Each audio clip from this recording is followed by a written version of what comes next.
Assalamualaikum warahmatullahi wabarakatuh. معكم محمد عزم. نقدم لكم اليوم قصة جميلة عن الصبر والحكمة في الحياة. طيب، هذه القصة تعلمنا أن النجاح لا يأتي بسرعة، بل يحتاج إلى الصبر وجهد. هيا نشاهد قصة الحكيم والشجرة. Pada suatu petang, ada seorang pemuda berjalan bersendirian dengan wajah yang sedih. Dan pemuda itu pun berkata, "Ana muta'am jiddan min hadhil hayah. Uhawilu kathiran, walakinni la anjah. Limadha yanjahu jami' wa ana abqa fi makani."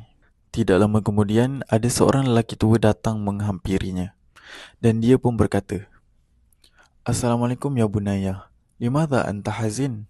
Dan pemuda itu pun menjawab, "Waalaikumsalam. Ana ta'ib minal fashal wa muhawalat kathirah." Dan lelaki tua itu berkata, "Hal tara hadhi syajarah kabirah?" Dan pemuda itu menjawab, "Na'am, araha." Dan lelaki tua itu berkata, "Hadhi syajarah kanat badra saghirah fi yawm minal ayyam. Lam takbur fi yawmil wahid. Baqiyat sanawat tawilah tahta syams wal matar wal riyah. Wa raghma dhalik lam tastaslim abadan. Wal yawm asbat qawiyah wa yastazilun nas biha."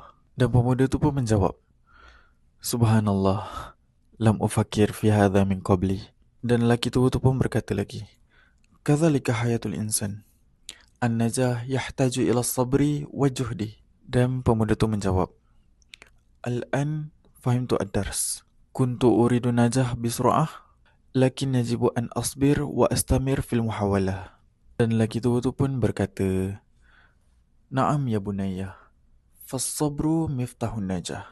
طيب، وهكذا تعلمنا أن الأشياء الجميلة تحتاج إلى الوقت والصبر، فلا تيأس أبدا واستمر في السعي نحو أحلامك.